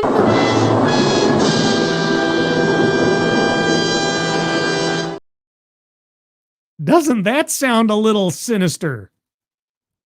Good golly, Miss Molly. The plan. Thank you, Killer Turnus. That pisses me off. Whole self belongs at home. Yeah, I've talked about this before as well. Bringing one's whole self to work seems to me to be an active attempt to degrade the idea of professional distance, where your real life and your working life commingle to the point where one and the other beginning and ending doesn't really have a separation. It makes me always think of like a sort of psychological level of a Hershey town, right? Let's say you can make everybody a walking Hershey town, where their work and their real life are so commingled and entwined that they're never really off the clock. Bringing your whole self to work really makes me feel like that's the goal. And admittedly, that sounds sinister.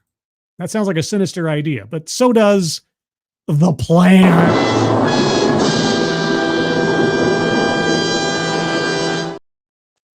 We must leverage different perspectives, backgrounds, and thinking styles in order. Perspectives, backgrounds. Backgrounds was the euphemism used very early on in my channel when I'd look at diversity and inclusion programs as a placeholder for saying race or ethnicity. They'd often say backgrounds first. They might mention those other two concepts later down the line. Backgrounds is always the code for it. Backgrounds and thinking styles in order to craft the best products, services, and experiences for our customers and communities. Diversity breeds innovation. No, it doesn't. The companies that attract and retain the most talented and diverse workforce will win. Then why are you ending your DEI programs? Do you want to lose? Or has it become apparent that the DEI programs are A, financially untenable, and B, legally treacherous? Just asking. Respectful and inclusive culture. Inclusion is more than just bringing diverse groups of people together, but rather finding ways to amplify the voices of everyone in the room. Every member of our Ford family deserves to be respected, valued, and heard. Well, what if what they have to say is stupid? Anyway, that means we don't just talk about what's important, we take clear actions to make a difference without giving any specificity. All right, well, there you go. That's the Ford Diversity, Equity, and Inclusion page as of today. I'm going to be looking for any Ford videos I can find on DEI from the past that might be interesting. And if I do, I'll show them here. All right, and lastly, I'll try to wrap this up pretty quick, relatively quick, because I don't want to lie about what's on the thumbnail. I did want to go over this story about Star Wars Outlaws. Oh boy. One of the cornerstone franchises and imagination generators of my childhood and even up through my adulthood that has been so sullied by Disney and progressive nonsense. And this is just the latest example. Star Wars Outlaws video game star Humberly Gonzalez. Star Wars Outlaws video game star Humberly Gonzalez on being the first Latina lead in franchise history and hopes for a TV adaptation. And as I said on X yesterday, there are no Latinas in the Star Wars galaxy. I know, it's crazy. Star Wars galaxy does not adhere to earthly concerns and divisions. But oh well, anyway, and a TV adaptation, the Star Wars, the actual OG Star Wars fan in me says, please don't. The person who gets no amount of entertainment from seeing my YouTube friends gain more audience scores and gain more money collectively than these TV shows that they keep producing actually make themselves is kind of fun to see. So for the sake of my friends at Midnight's Edge and Pop Culture Minefield and elsewise, I hope they make a TV adaptation. Plenty of ad revenue will be generated. Ubisoft and Lucasfilm's open world video game Star Wars Outlaws launched Friday, giving fans of the galaxy far, far away a chance to play as a new character, Kay Vess, voiced by Taro and Star Trek Section 31 star Humberly Gonzalez. Okay, Star Trek Section 31 hasn't come out yet. It's going to be a dumpster fire. because Kurtzman is all behind that, and Kurtzman is the death of Star Trek.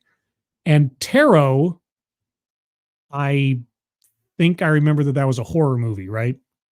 I don't remember anybody saying anything particularly good about it. But regardless, okay. Star Humberly Gonzalez. Am I saying that correctly? Is it Humberly or Umberly?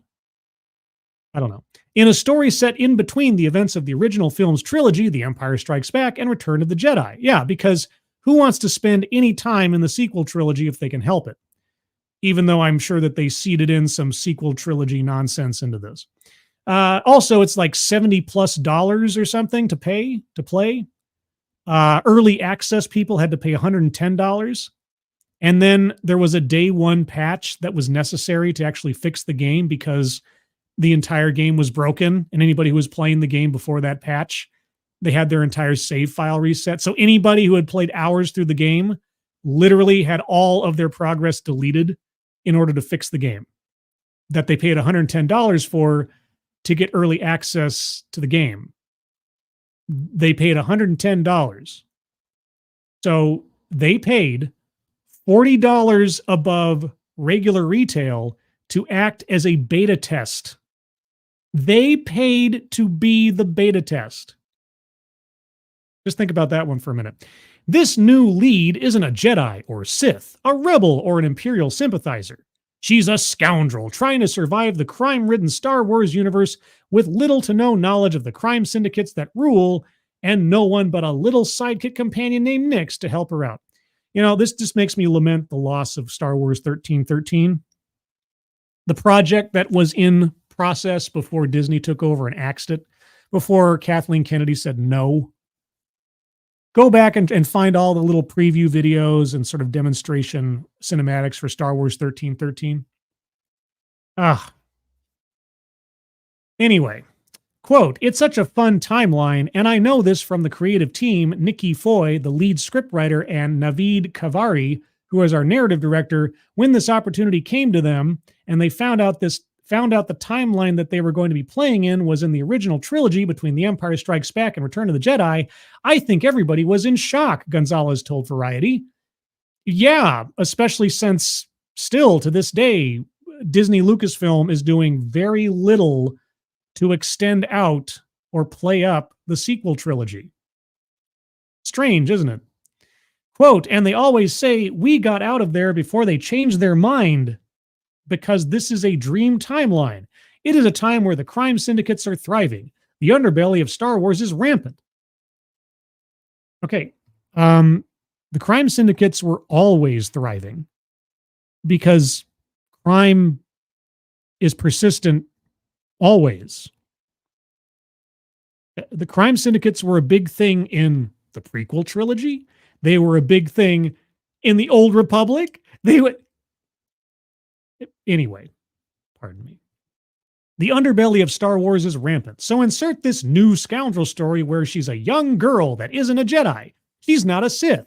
She doesn't want to belong to anybody, not the rebels, not the Empire. Boy, if only we've had a game where the main character didn't have Sith powers or Jedi powers. It's never happened before. It's really never happened before. Dark forces. It's really never happened before. I don't know. X-Wing. TIE Fighter. Anyway. It's a thing. She simply has a dream of getting rich and being free out there in the galaxy. She doesn't know what that means, but we get to explore with her through her rookie ways of becoming this incredible scoundrel, but not having the experience like the ones we've seen portrayed in Star Wars before, like Lando Calrissian and Han Solo. She is different because she doesn't have that experience.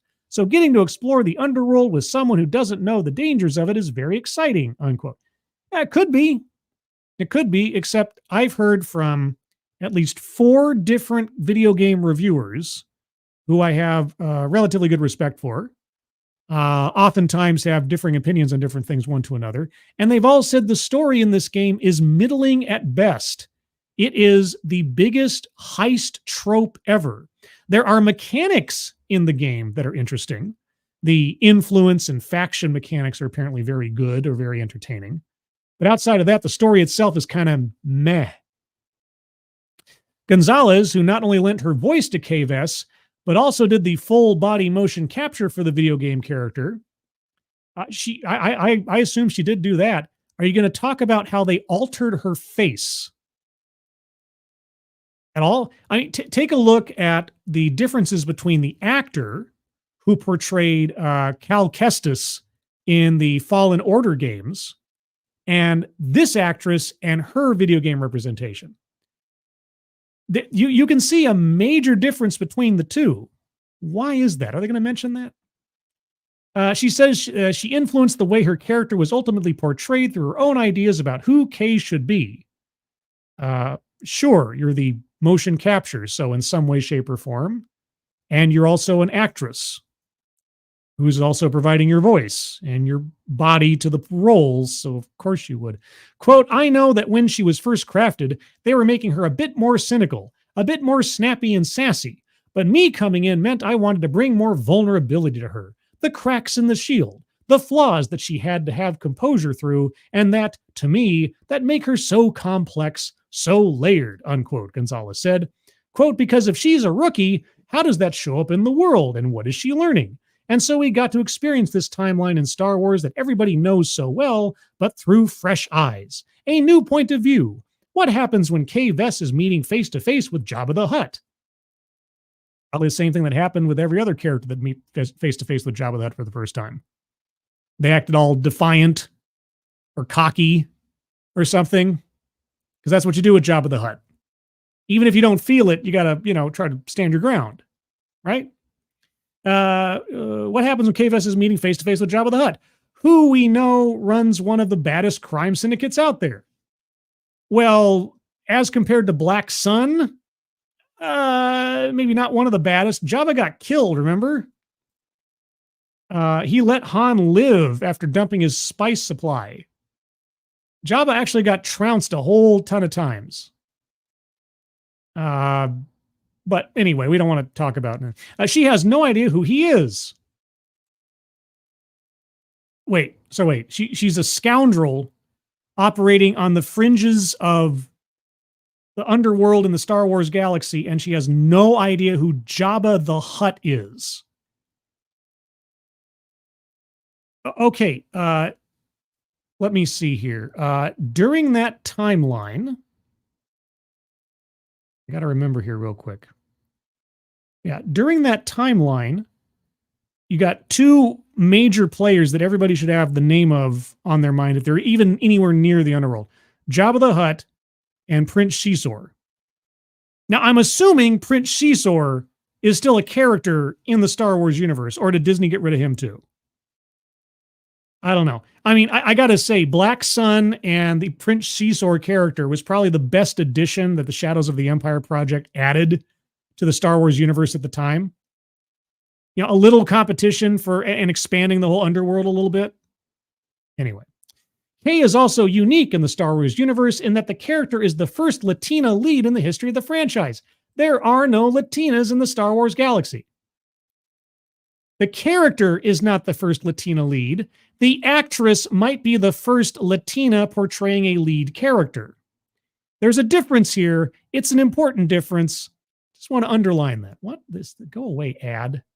Gonzalez, who was born in Venezuela, who says she has met Latinx fans at preview events who have tears in their eyes over seeing themselves portrayed in Outlaws.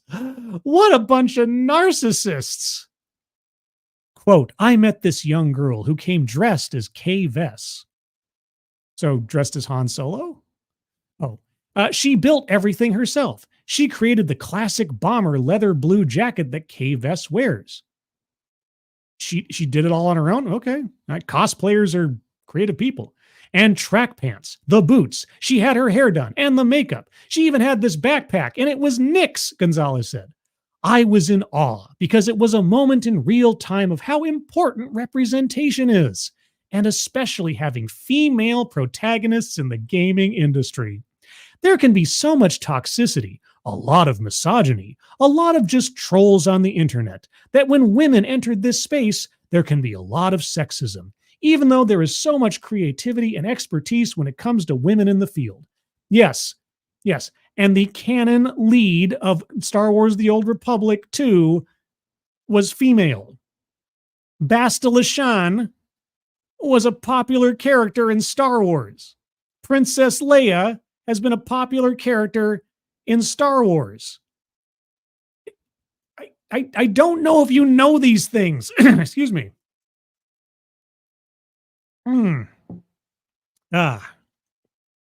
Yeah, the ability to play as a female protagonist in Star Wars games has been available for a long time. But anyway, a lot of just trolls on the internet that when women enter this space, there can be a lot of sexism, even though there is so much creativity and expertise when it comes to women in the field. The field of what? Female characters? And this young girl came to me and just said, I have been waiting for a project like this for so long, for me to play as a strong female lead and explore an open world.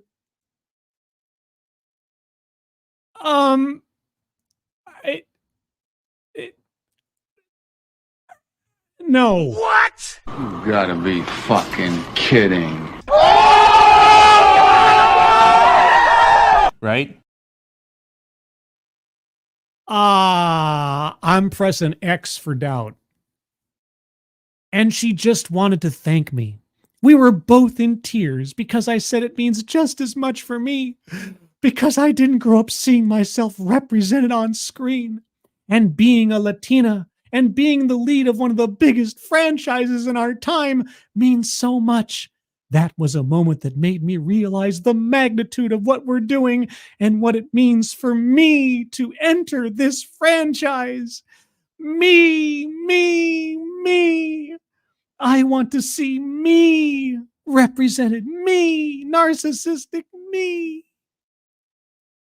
Gonzalez spoke with Variety about starring in Star Wars Outlaws amid the ongoing SAG-AFTRA video game actors strike, which began July 26th.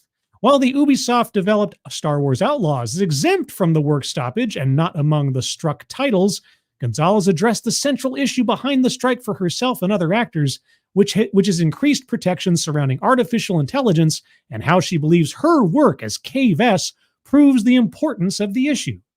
Quote, I love this job so much. I would love to keep doing it for many years to come. Please turn this game into a franchise that's ongoing, also a TV show. Please give me more work. I think it's important to fight for our rights, to respect the actor's craft, and I hope that with the actors on the picket line and bringing these issues to the front, they realize that no AI could ever take over what real humans do, Gonzalez said. Well, just as a side note, you might want to tell that to the head of Amazon Game Studios, because according to him, in an article that I don't have time to read today, they don't really have acting in games. So AI is fine. Quote, I feel so blessed to be able to play Kay Vess because what infuses her is my own experience of growing up in Venezuela and being an immigrant. Okay? Leaving everything behind, starting over, and me following my own dream, which is such a big parallel to Kay Vess, having grown up the way that she did, coming from nothing, and having this idea of what freedom is and what it means for her. So when it comes to that, I will always be on the side of, let's protect our rights, unquote. Okay? Gonzalez, who recently wrapped the production, the Paramount Plus film Star Trek Section 31. Yeah, film, not series, not TV series, film, because Kurtzman wanted a series, but it was so trash that he was just able to squeeze out a film. Let's see how long that lasts. Starring alongside Michelle Yeoh. Yes, she's aware of the unique nature of her starring in competing iconic space franchises. Wait, this lady's starring? I thought Michelle Yeoh was the star of Section 31. Or have I missed something? Is currently in production in the third season of Netflix's Ginny and Georgia. Would love to take her acting as Kay Vess one step further with a TV adaptation of Star Wars Outlaws. I think it would be incredible to see Kay Vess in live action. because I would get a gigantic paycheck. Did you see what kind of money they were spending on the Acolyte? Holy cats. I'd be set for life. Oh, sorry. That's that was me reading her mind. That was me reading her.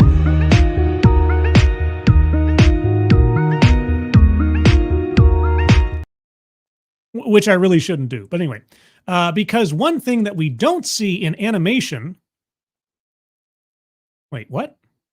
Oh, she's talking about the video game. Okay. I thought there was something like she wanted to see an animated series of this. Because the one thing we don't see in animation is these micro expressions of a real human being on screen. Well, you might want to take that up with Ubisoft's graphics department. Because I don't know if you saw Jedi Fallen Order or Jedi Survivor. But if you want to see like actual production of micro expressions in a person's face capture performance, it's there. It's already there. We have the technology. We can build it. So I know that you're effectively arguing for the real life actor versus a computer generated actor. I get that. That's in line with the whole strike deal. But I think Ubisoft just basically cheaped out on this production or mismanaged it. And it would be incredible for me to experience what it would be like to be literally in her costume, in her appearance, her likeness, in the landscape, to see her interact with real characters, the creatures. It would be a dream come true for my bank account. Oh, sorry, it would be a dream come true. I certainly would not say no to the opportunity. No one would say no to that opportunity. I mean, especially if you don't care about Star Wars in the first place. And I think there's so many opportunities to see Kay Vess and other aspects of established roles in Star Wars because we're in the original trilogy, and there's so many opportunities for her to exist or show up and in different places. Ergo, hey, I can have cameo roles and get a paycheck for all types of things. So it would be amazing, and I think fans would love it. You might want to slow your roll on fans of the Star Wars Outlaws franchise right now, because it's getting a drubbing in the reviews department, at least by people who actually play the game and not like paid for access media. But anyway, that was my last article. Take a minute here for anything you guys want to say, and then we'll wrap things up. I'm still planning on getting Jedi Survivor someday. I played Fallen Order, and I liked it all right. And I didn't play it on just like the soft serve difficulty. I played on medium, I think, or high, and I liked it okay, but it still felt very limiting. And in trying to, I've got a very old school mental encyclopedia of the Star Wars universe and what things are and how they work and where things fit timeline wise and so on and so forth. And I was still struggling to try to figure out, as I've done with many games in the past. I mean, like Force Unleashed as well. It was a fun game, but it was really hard to try to rectify the inherent just conflicts of interest and conflicts of storyline and everything with that game and the EU canon at that point. So I liked Fallen Order. Okay. Haven't played Survivor. I don't know that I'm that jazzed of investing any more of my money in Disney Star Wars stuff, even if it might be something that's okay. Because, vote through your wallet, as it were. But, but Killer Tris says Survivor is great. Well, good. I'm glad it is. I may play it someday. Maybe if I can get it really cheap on a sale. If I'm not paying more than about maybe $20 for it or something, then maybe. Let's see. Swirly. Honestly, I can't even fault her for saying this stuff. I'm sure her manager told her to say this in order to try and get more. No. See, okay. I'm sniping, but no, I understand it completely. No one would give away that opportunity. If somebody came to me today, if somebody from Star Wars Disney Star Wars came to me and said, hey, how would you like to lend your voice to a original trilogy set game where you get to do this, that, and the other, and we'll pay you? And even if they said, we'll just pay you 10 grand, I wouldn't get 10 grand. We'd pay you $500. Like, would I turn down the opportunity to have my voice in a piece of Star Wars? From Disney, I might. But then I'm not a professional actor and I have a day job. But no, she's okay. Let's put it this way. She's doing the professional thing here, right? She's defending her project. She's defending her employer. She's defending her career. It's perfectly understandable. I get it. I snark, but I snark because I understand. But I also snark because I know it's kind of expected boilerplate. It's what you say kind of stuff for this kind of deal. I get it. I would think that a real Star Wars fan, if they'd never had a part in Star Wars to this point and they were offered something by Disney to do today, if they were actually a Star Wars fan, I would hope that they would at least have some apprehension of lending their face, their voice, their time to the current regime governing Star Wars, at the very least. People who jump at the opportunity and everything else and have no hesitation whatsoever, well, maybe they did, but they can't say so, right? They gotta maintain their career, their paycheck, and their professionalism. So I get it. I can't help but have a certain level of cynicism, given the scales have fallen from my eyes over the years. So anyway, I get it, but all the same. T-Roxanne, if I wanted to start Dark Souls game, I would just play Dark Souls, not Dark Souls with a weak-ass Star Wars skin on Scarlet. Yeah, no, I've heard that too. I mean, either the franchise and universe itself compels you, the game and the gameplay itself, you can find better and more challenging and probably more satisfying such gameplay elsewhere. The selling point really is the world, the setting, and all that stuff. If you still have faith in the setting. And I don't. So anyway, as you might be able to tell, my voice is starting to go, and we're almost 2 hours into this, which was not my plan, but here we are. So I'm going to start wrapping this up. By the way, did you know that I have a Discord server? I have a Discord server.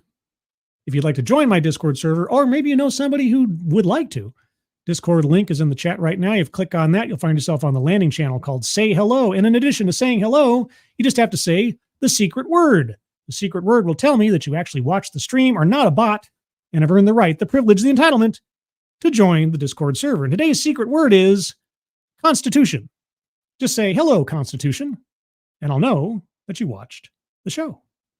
Beyond that, you can find me here Thursdays at 6 p.m. Pacific, 9 p.m. Eastern for TED Excellence, where I'll look at another off-brand TED Talk for entertainment and in education. Also, in the works, sometime in the relative near future, might be a month or two from now because of work concerns, I hope to have on as a second to look at some Hollywood stuff, Script Doctor. I'll talk about that more as things develop. Also, I likewise have ideas and plans in mind for Living on Borrowed Crime, both interviews and panel discussions coming up on those, hopefully in the near future as well. And you can always find me here Sundays, as you already have, conceivably, at 8 a.m. Pacific, 11 a.m. Eastern for the Sunday stream, which you've just watched or listened to, so you know that it exists. There might also be an ambush stream sometime in the next day or two if I can find something from Ford Motor Company from their deep, dark past talking about their DEI programs. I'm mostly curious to find out if at any point they said anything about any percentile goals for hiring, because that would make their claim of never operating on quotas, that would put that into question. But we'll take a look at that as things develop. Otherwise, everyone, thank you for joining me on this beautiful Sunday morning. Moderators, thank you for keeping an eye on things, even though everyone here is so well behaved. You have very, very little to do. Everybody who donated either to myself or to the fundraisers pinned to the top of the chat box, thank you guys so much for your generosity. Very much appreciated. Everyone, have a good rest of your Sunday. If you have the day off tomorrow for the holiday, I hope you have a good day off, and I hope you have a good time relaxing before the week begins anew.